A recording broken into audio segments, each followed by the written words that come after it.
अगर ऐसी चीज़ें हैं तो ये वीडियो सिर्फ़ आपके लिए है।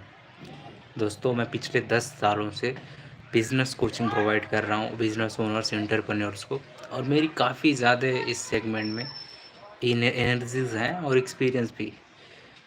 इस वीडियो में मैं बात करूँगा 10 पावरफुल ऐसे सेल्स बूस्टिंग स्ट्रेटजीज़ के बारे में जो किसी भी इंडस्ट्री, किसी भी बिज़नेस या फिर किसी भी सेक्टर में चमत्कार कर सकते हैं।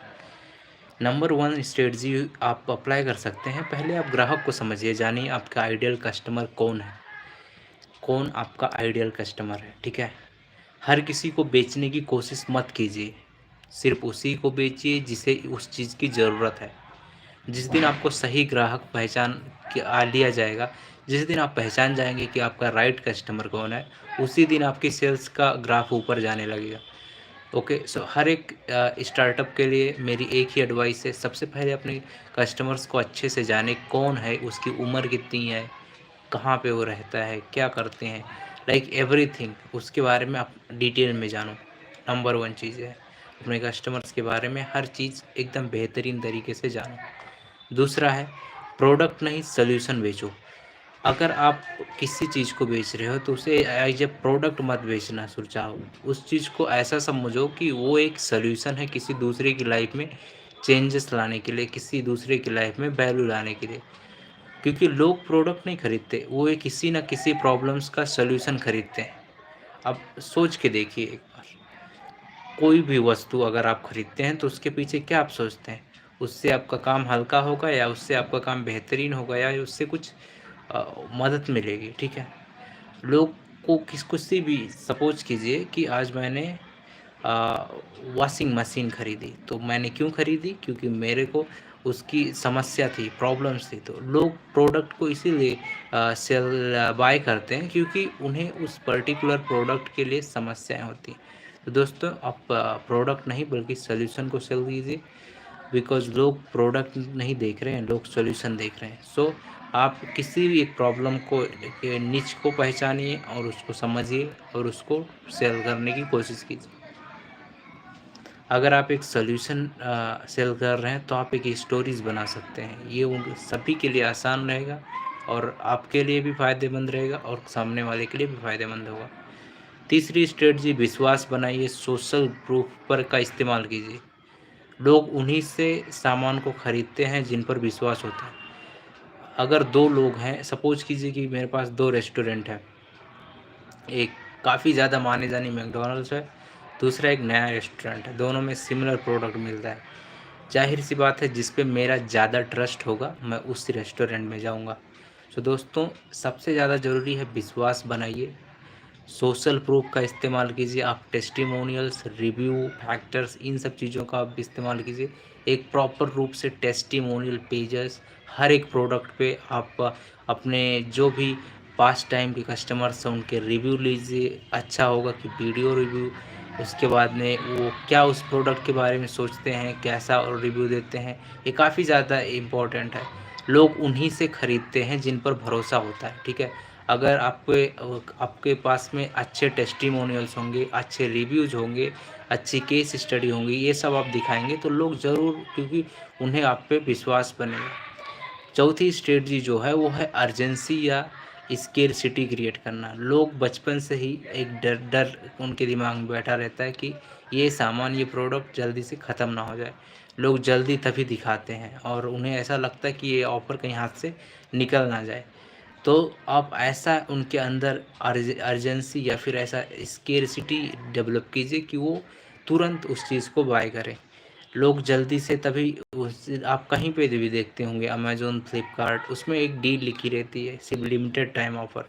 तो लिमिटेड टाइम ऑफ़र इसीलिए रहता है क्योंकि वो दिखाना चाहते हैं कि अर्जेंसी या फिर स्केरसिटी क्रिएट करना चाहते हैं लोगों के अंदर कि ये बस कुछ समय के लिए ही अवेलेबल है और कुछ समय के बाद में ये ख़त्म हो जाएगा, ये आपको मिलने वाला नहीं है। दोस्तों, तो इसी प्रकार से आप अर्जेंसी और स्केरसिटी क्रिएट कीजिए लोगों के दिमाग के अंदर। पाँचवीं जो सेल्स की स्ट्रेटजी है, सेल्स प्रोसेस को आसान बनाएँ।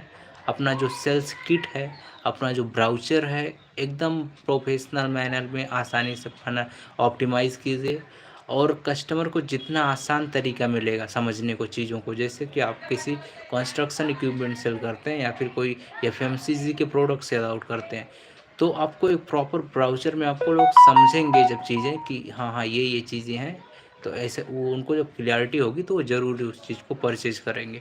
तो इतना जितना ज़्यादा आसान होगा उनको समझना चीज़ों को, उतना ज़्यादा वो उस पे अपना भरोसा जीतेंगे। सो दूसरी चीज़ है, फ़ॉलो-अप तेज़ रखिए, आपको ऑटोमेट कीजिए। अगर कोई इंटरेस्टेड है प्रोडक्ट के बारे में तो उसे फ़ॉलो-अप लें, उसे दोबारा कॉल करें, उससे फिर से पूछें। लाइक फ़ॉलो-अप सबसे ज़्यादा ज़रूरी चीज़ है इस सेल्स के प्रोसेस में।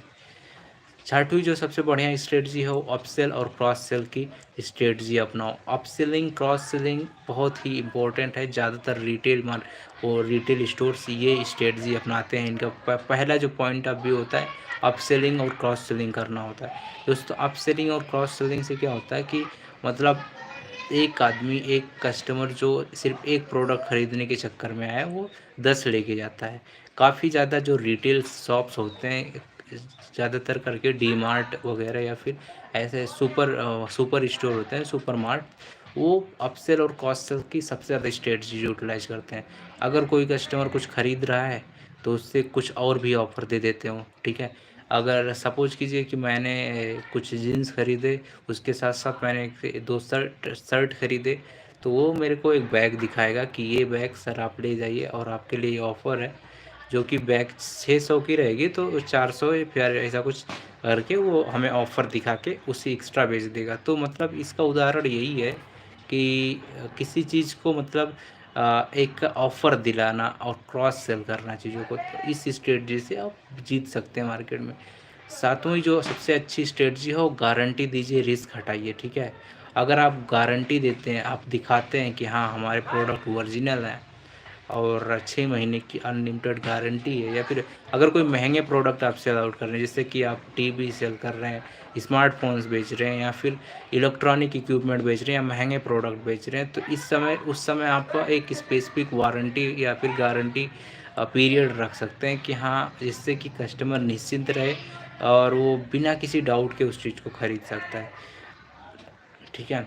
8वीं जो सबसे अच्छी स्ट्रेटजी है, वो है सेल्स ट्रेनिंग और स्क्रिप्ट पे ध्यान दें। हमेशा हर एक कोई भी सेल्स का आपका टीम है, उसे अच्छे से प्रॉपर्ली ट्रेन कीजिए, उसको सिखाइए चीज़ों की किस तरह से हैंडलिंग करना है और किस तरह से सेल्स को क्लोज़ करना है, किस तरह से बातचीत करनी है लोगों से। क्योंकि हर सेल्स कॉल, कोई भी आप कोल्ड कॉल कर रहे हो, ईमेल कर रहे हो या फिर किसी भी व्हाट्सएप मैसेज कर रहे हो या फिर एक आप सेल्स किट शेयर कर रहे हो, कंपनी प्रोफाइल शेयर कर रहे हो या फिर का ब्राउचर शेयर कर रहे हो लोगों के साथ में, तो एक प्रॉपर ट्रेनिंग और एक प्रॉपर स्क्रिप्ट होनी चाहिए, जिससे कि उन्हें ऑब्जेक्शन हैंडलिंग और डील क्लोजिंग में मदद मिले। 9वीं चीज़ है जो डिजिटल मार्केटिंग और कंटेंट का दम की लगाइए। अपने अपने प्रोफाइल्स के search engine optimization pages, social media, YouTubes YouTube पे, इन सब चीज़ों पे आप फ़ोकस कीजिए। और 10वीं जो स्ट्रेटजी है वो है फ़ॉलो अप कीजिए। एक बार नहीं, 1000 बार कॉल कीजिए लोगों को।